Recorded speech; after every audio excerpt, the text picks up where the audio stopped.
afternoon. My name is Joseph Lloyd and I source cars for people on a professional basis, hence the name of my channel, Lloyd Vehicle Consulting. 4 years ago, I was asked to come up with a series of videos that were filmed inexpensively. We don't use digital cameras, we don't use fluid head tripods, we don't use shotgun microphones, we wear tatty shirts, we just use a phone.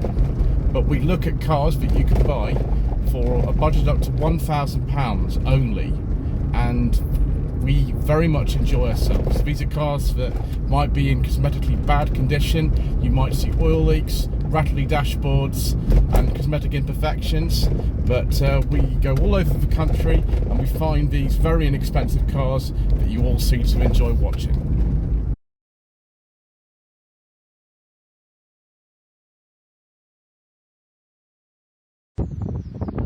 Well, viewers, it might only be January when I'm filming this, but I feel that spring has come already. Look at this, a 2001 Saab 9.3 2-litre high output turbo Aero convertible. Yes, viewers, I cannot believe how cheaply you can buy this for. This one is at sale at LSB Car Sales near Fatcham in Berkshire. Thank you to Lee for letting me have a go in this. I better put my trade plates in actually before I go for a little spin. It's from 1995. Obviously, if you had a lesser model than the hot Aero, then it'd be a bit cheaper than that. First of all, we'll have a look in the boot, which I think is actually quite reasonable for a car like this. If that works, if it doesn't, we'll have to use the key. There we go, something happened there. There we are. I think the electric air was broken on this, viewers. Now, because you've got the hood down, the storage compartment in there is full of the roof, so we have to leave it sort of like that. But if you had the roof up, you could actually hook this storage compartment up a little bit using that, and you could have a bit more. But that's not really the point of a convertible, is it, to have it up all the time? You want it down, and so we'll have it. We've got a nice disc changer in here. The cassette's missing for that for some reason. Don't know why. Maybe the radio's been changed at some point in the past. It's a very old car now. It's a 22-year-old car, this one. Got parking sensors on here as well, which is good. Tasty looking exhaust as well. I'm not so keen on this car on look at the way that just shut. I was engineering and that went into that. I'm not so keen on the black wheels on this. I'm not really keen on black wheels on any car. I suppose they look okay because it's a black car with a black interior, but there we go. They're quite sort of proud of the fact we've got the Aero model. It's got 3 Aero badges on it. And we got some headlamp wipers. I don't know if they work really. That aftermarket grill's a bit nasty, but never mind. This is no budget reviews after all. You can't expect everything, can you? So, let's have a look inside. We are locked in reverse because the manual models of these 9.3s, like a lot of the classic Saabs, you lock it into reverse to pull the key out, which is nice and safe. The key goes down there. Electric memory seats, how exciting. Unfortunately, you have to pull that all the way forward in order for you to get in, so I'm going to have to do this, which is not the most elegant thing. I think I'm going to have to put the key in to operate the seat, which is vastly irritating, which will do it. I've noticed you've got side airbags in here. That's interesting. I have driven one of these before. It was in 2022. Gentleman named Andreas, I think he's still got that one. It's a little bit less powerful than this. This is not the most powerful 9.3 convertible you could get for the original generation, but it was one of the most powerful ones, as the Aero. I've got sort of this carbon fibre effect dash. I don't know if that's standard or not. Yeah, night panel and things. We'll put the key down here. It's actually a bit easier for me to operate it than it would normally be on most cars. Let's turn the fan down a bit. Ooh, a night panel. Exciting. Yeah. That actually turns off all the instruments apart from the speedometer until something happens and that you need to be aware of, like, you know, the fuel going low, which is quite handy. It's supposedly from Saab's time in the aircraft industry. Although if you've ever seen that Top Gear item on the legacy of Saab, you'll know that not everything is pretty like flying a plane. One thing that is reminiscent of some stuff is the good old Vauxhall Cavalier Mark III or Vauxhall Corsa B mirror switch.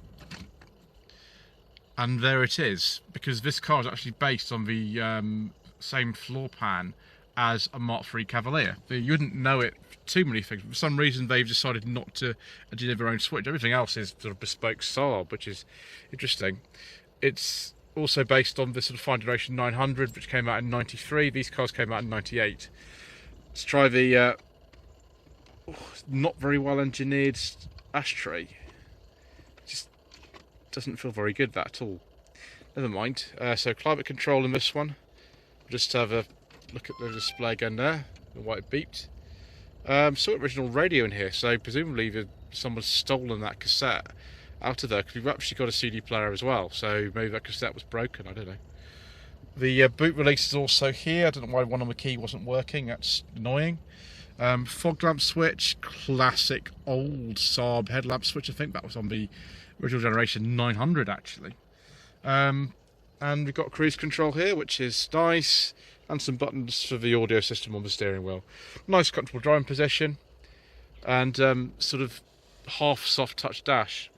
See if the mission documents will go in there. I think they probably will.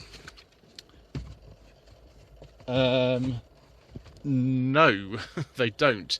They would go in the door though, for certain. There we go.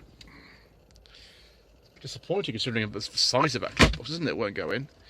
Yeah, normal handbrake. The button for operating the electric roof is here. You have to also release a catch in order to put it down. We've got 4 electric windows in the middle here, and that's for operating all 4 windows at once, which is quite handy actually. Yeah, I think that's actually the switch there for the interior light with what you want them on, because of course they're actually up here because there's no roof on this car. You could get a 5-door hatchback or a 3-door hatchback known as the coupe. Some markets for this as well. Probably I would prefer one of those if it were me, but yeah, I mean this will do. Electric leather seats. Where are the heated seat controls in this car? I'm assuming they're heated. I can't see any. Maybe that's where they weren't, just an option or something. I thought on the Aero trim you'd get that, but apparently not. I've moved the driver's seat all the way forward. That's easy to get in now, isn't it, viewers? You've got unlimited headroom as well. Isn't that great? Let's sit down. Right, ashtray down here. And then little vent. Put that back. Obviously, that's for a driver who's about 4'11". But yeah, we've got little lights in here as well. Yeah, it's quite comfortable if you can actually get in, and that's all the space you get. It's particularly bad if you've got the roof up. But there we are.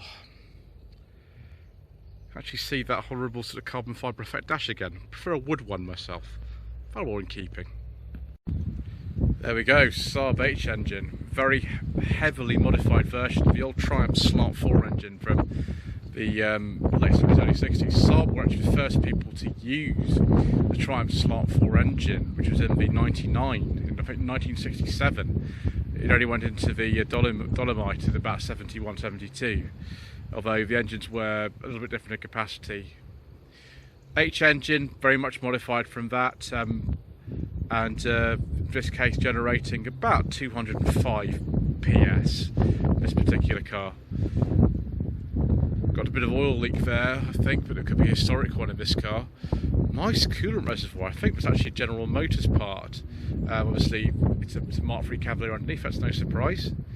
One thing I would do, and you can't really see this at all, but like the Mark III Cavalier, the final generation 900 and the OG 93, like this one, they have a habit of cracking the bulkhead, and you can actually get something to modify that. I would recommend that's done actually on one of these. You don't want that sort of cracking at some point, particularly on an old car like this. So yeah, if it hasn't been done, that's something to look into. No cam belt on these. These run a timing chain, so nothing to worry about in that respect. Generally, they're pretty reliable engines, these. Obviously, they need servicing like everything else, but this car's actually done less than 100,000 miles, so it might be a sort of good bet. It does need a sort of final clean before it goes to its new owner, I think. I think that's going to be done. But yes, I like the look of this. I really need to get rid of that horrid aftermarket grille if it were my car, but you know, it's just something about a Saab 9.3 convertible hot aero that is rather appealing. And it's a shame that Saab don't make cars anymore, really, isn't it? Right, let's go for a drive, shall we?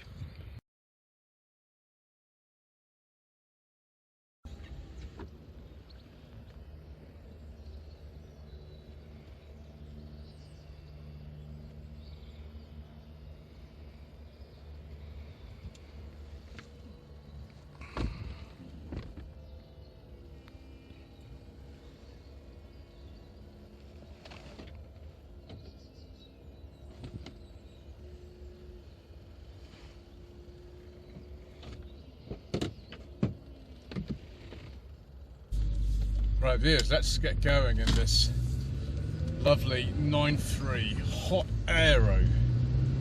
Well, you can see the boost gauge is moving nicely. 0 to 60 in this car takes 6.9 seconds. Heater's actually really good. I can well believe that this was developed in a country that has weather that's a little bit chilly. The base of the range was a 2 litre with no turbo, but developed about 130 PS. Above that, very, very briefly, there was a 2.3 engine with no turbo, only available in 1998, but developed 150 PS. And then we get to the more interesting engines. The last one of these I drove had a 2 litre turbo with 185 PS. This is the 205 PS one, the hot, and the top of the range one, the Vigan, crazy Vigan, had about 230 horsepower. There was some variation in the production run, but yeah, about 230, and they're known for just the most ridiculous torque steer in the history of the world. Later on, the 154 brake horsepower turbo model, which is the least powerful one, that was downgraded to 150 horsepower in about 2001. Trim level also for one of these were S Airflow, SE Airflow, SE Design Edition, that was I think only available in 2000 or something like that. And then of course the crazy ones like the Aero and the Vigan. It drives fine, this. It's not, even though this is the Aero, it's not the sort of stiffest suspension. I'm not sure the Vigan had that. Gearbox feels fine. We've got scuttle shake. It's actually quite bad. It's worse than the last one that I tried. Maybe we need that modification to the bulkhead that I was talking about earlier on. There is a tiny bit of rust on this car as well, but it's only just on the kind of front leading edge of the bonnet, so I imagine that's some stone chips. So I take it these aren't that bad. I hope you can hear me, by the way, viewers. It's always a danger when driving around in a car with no roof and trying to film. But engine's very refined actually in this. It's very refined, and it seems to grip actually quite well. I'm on a far more demanding road today than I was in 2022 when I drove the last 9.3 convertible we had on the channel. Scuttle shake is just a little bit alarming for me. I don't know why it's more pronounced in this car than it was in the last one, but I would personally just go for the 3 or 5 door hatch, but you don't get any. That's the way around it, and I drove one of those as well back I think in 2021 actually. That was one of the less powerful ones. I think it was either the 130 horsepower or the 154. But yes, it's been quite good fun driving one of these again. It is a smaller car than the Volvo C70 Convertible, which really was, I suppose, the main rival for one of these. And it feels a bit more nimble than one of those for some reason. And you could get a similarly, interesting range of non-turbo and turbocharged engines, although the Volvo had even more power at the top end than one of these does, even in the Vegan. But yes, I am kind of wondering whether or not I should get myself a 9.3 at some stage in my life, and how much fun that might be, even though I like Volvos.